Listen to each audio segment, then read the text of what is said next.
Here's a 20-inch box fan made by Schwitzer-Cummins here in Indianapolis in 1954. It's all metal.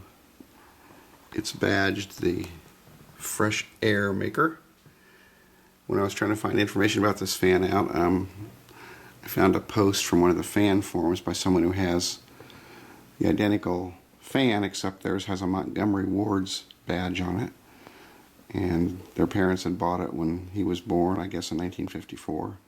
So it helped me date it with the code on the back. It's 2 speeds, it has a universal electric motor. I remember the Schwitzer company only calling it Schwitzer. I don't remember calling it Schwitzer-Cummins. Maybe the Cummins had gone away by the time I knew it in the 80s, and I think that's about when it shut down. Now it's a batch of small businesses and artist studios and things like that. Not really sure when it went out of business, but as associated with Cummins, Cummins made lots of car blower parts and things like that. And Cummins is still in business, of course, but Schwitzer-Cummins is long gone. I did not know they made consumer-grade electric fans, just HVAC equipment and things like that. When I got it, it was a little dirty, needed oiling, so I took it apart and did that, and we'll stop here for a minute and take a look at that process. Here's the inside, all spruced up.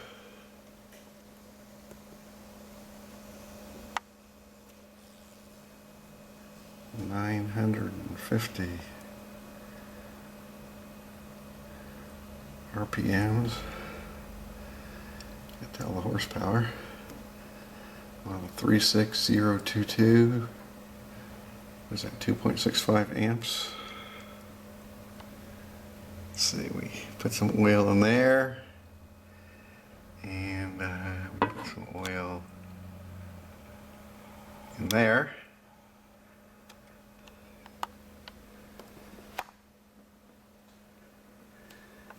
Fresh air maker, Schwitzer-Cummins, model WP-20, ED.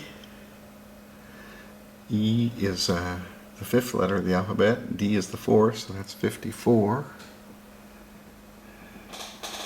It cleaned up pretty good. It really wasn't that dirty. Transformer,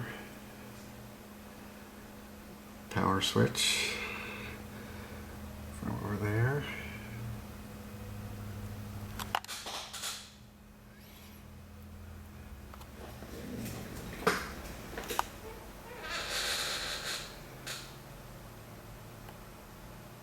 Alright, here's the front.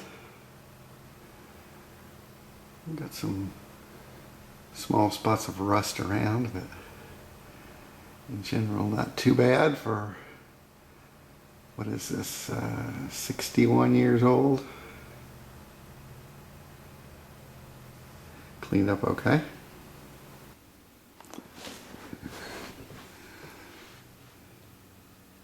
Alright, it's 2 speeds. It's a toggle switch. It doesn't look like it, but it is. Down is low. And low is very low. 75 watts according to the kilowatt, and 175 watts on high. And I guess high is 950 RPM if you can believe the badge. And the badge only shows the 175 watts.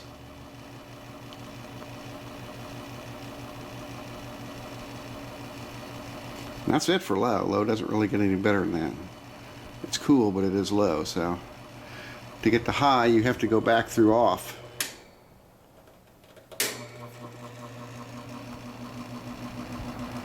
Now we're cranking.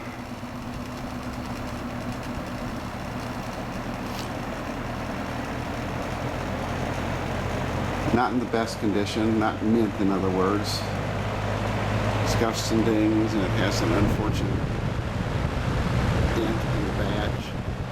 But really, for 61 years old, and as cheap as I got it at the estate sale, I can't complain.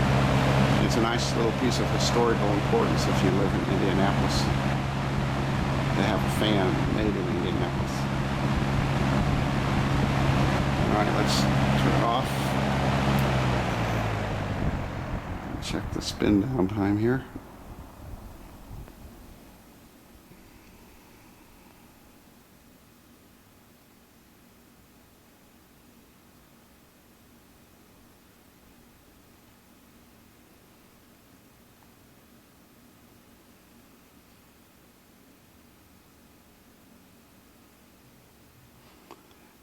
And that's it.